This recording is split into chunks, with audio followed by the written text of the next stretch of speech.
Assalamualaikum warahmatullahi wabarakatuh. Perkenalkan, nama saya Agung Wardana Satria Pambudi. Saya berasal dari jurusan Teknik Elektro, Prodi D3 Teknik Elektro, offering PAI E24. Pada kesempatan kali ini, saya akan menjelaskan tentang bab manusia dalam konsep Islami. Yang pertama adalah hakikat manusia. Hakikat manusia pada dasarnya ada dalam firman-firman penciptanya, yaitu firman-firman Allah terdapat dalam Al-Quran dan hadis. Karena di dalam Al-Quran sendiri itu selain mencakup tentang ibadah dan lain-lain, Al-Quran juga memiliki kandungan tentang aspek kehidupan manusia. Di dalam Al-Quran juga memiliki beberapa istilah untuk manusia. Yang pertama ada Bani Adam. Penyebutan Bani Adam ini terhadap manusia dikarenakan Nabi Adam adalah manusia pertama yang diciptakan oleh Allah, dan kita adalah anak cucu dari Nabi Adam. Kemudian sebutan kedua adalah Bashar. Penyebutan ini ditinjau dari sudut pandang biologis yang mencerminkan sifat fisik, kimiawi, dan biologis manusia. Dalam Al-Quran, kata ini disebutkan tidak kurang dari 35 kali. Kata Bashar bermula berarti sesuatu yang baik dan indah. Kemudian menjadi kata basyaroh yang berarti kulit, dan kemudian menjadi kata basyar yang menunjukkan bahwa manusia itu memiliki kulit yang tampak jelas dan berbeda dari makhluk lainnya, yang kemudian adalah sebutan insan. Penyebutan ini ditinjau dari sifat intelektual yang dimiliki manusia.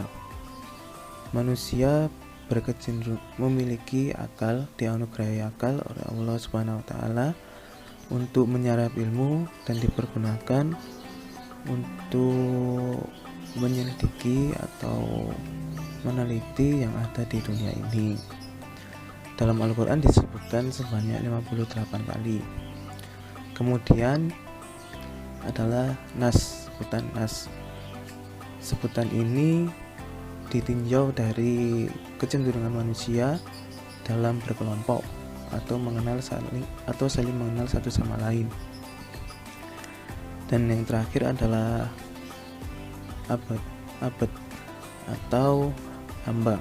Namun penyebutan ini tidak termasuk dari salah satu istilah manusia dikarenakan penyebutan ini juga bisa digunakan untuk makhluk lain selain manusia. Kemudian tujuan dan kedudukan penciptaan manusia. Yang pertama adalah tujuan dan tugas manusia. Kedudukan manusia itu ada dua. Yang pertama sebagai seorang hamba, yang kedua adalah sebagai seorang khalifah. Sebagai hamba Allah, kedudukan manusia itu ditugaskan untuk beribadah. Kedudukan manusia juga unik di antara malaikat dan binatang.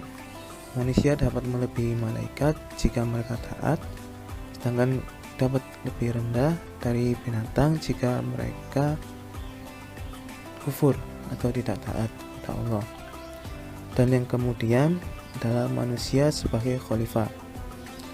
Manusia di sini sebagai khalifah bertujuan untuk mengelola dan mengendalikan apa yang ada di bumi ini untuk suatu hal yang bermanfaat.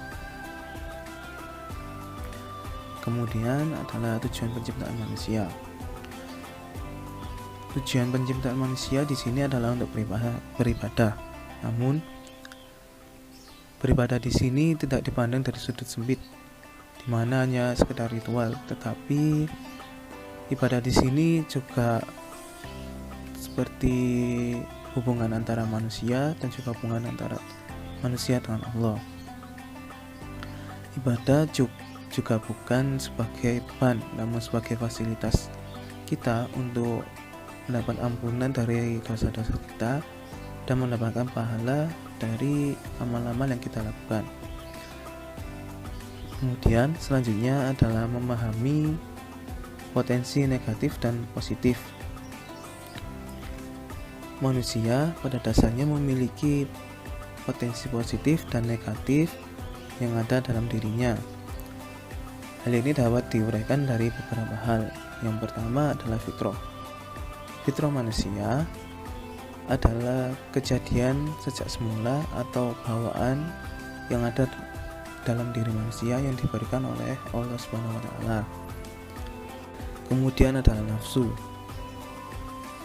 Nafsu di sini dapat diartikan sebagai syahwat dan juga dapat diartikan sebagai jiwa. Nafsu yang mendorong dalam kebaikan disebut al-mutmainnah, sedangkan yang mendorong keburukan disebut al-lawwamah. Allah akan mencabut iman dari seseorang jika menuruti nafsu buruknya, seperti berzina dan minum khamr. Yang ketiga adalah qalb atau hati. Secara bahasa memiliki arti membalik, karena sering berbolak-balik, kadang sedih, kadang susah, kadang senang. Hal ini menunjukkan bahwa hati berpotensi untuk tidak konsisten. Hati juga akan mencerminkan sifat atau perilaku manusia, di mana jika hati manusia itu buruk atau kotor, maka perbuatannya pun juga bisa terlihat. Mereka akan melakukan perbuatan keji tercela. Kemudian sebaliknya, jika hati manusia bersih dan baik, maka perbuatannya pun juga akan melakukan perbuatan yang terpuji. Yang terakhir adalah akal. Akal diartikan sebagai pengikat atau penghalang, yang maksudnya sesuatu yang digunakan sebagai pengikat atau penghalang manusia dalam berbuat dan terjerumus ke dalam hal-hal yang kurang diinginkan atau hal-hal yang buruk. Akal juga dapat dipahami dalam 3 hal. Yang pertama adalah daya dorong manusia, daya dorong yang dimiliki manusia untuk memahami dan menggambarkan sesuatu hal. Kemudian sebagai dorongan moral, dan yang terakhir sebagai daya untuk menarik kesimpulan atau menarik hikmah dari suatu peristiwa. Selanjutnya kita bicara tentang aspek yang mempengaruhi perilaku manusia. Manusia dipengaruhi oleh lingkungan di sekitarnya. Ketika manusia juga dipengaruhi oleh faktor bawaan. Sedangkan menurut para ahli, faktor yang mempengaruhi manusia ada 2. Yang pertama adalah faktor personal. Faktor personal ini terdiri dari faktor biologis dan faktor sosio-psikologis. Faktor biologis ini meliputi faktor struktur genetik, sistem syaraf, dan sistem hormonal. Kemudian faktor sosio-psikologis yang meliputi manusia sebagai makhluk sosial. Kemudian faktor kedua yang diungkapkan para ahli adalah faktor situasional. Faktor ini adalah faktor di luar individu yang ada di sekitar individu tersebut, seperti faktor lingkungan.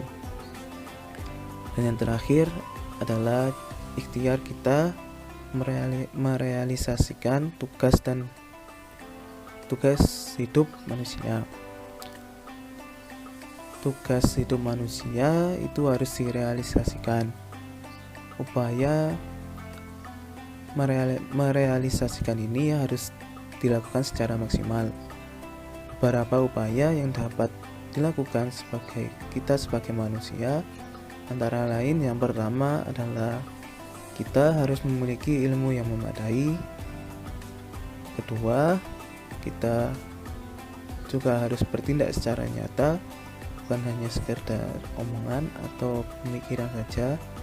Yang ketiga adalah kita harus mencari lingkungan yang baik agar individu kita juga terpengaruh baik dari lingkungan tersebut. Yang keempat adalah berdoa. Sebagai hamba Allah, kita diharuskan untuk berdoa dan memohon kepada Allah. Yang kelima adalah menjaga hati. Menjaga hati ini agar perilaku kita tetap baik dan tidak melakukan perilaku yang tercela. Yang terakhir adalah bertawakal kepada Allah. Sebagai hamba Allah, kita juga harus menyerahkan apa yang telah kita lakukan, apa yang telah kita perbuat, kita serahkan sepenuhnya kepada Allah. Mungkin itu saja yang dapat saya sampaikan pada kesempatan kali ini. Terima kasih dari saya. Assalamualaikum warahmatullahi wabarakatuh.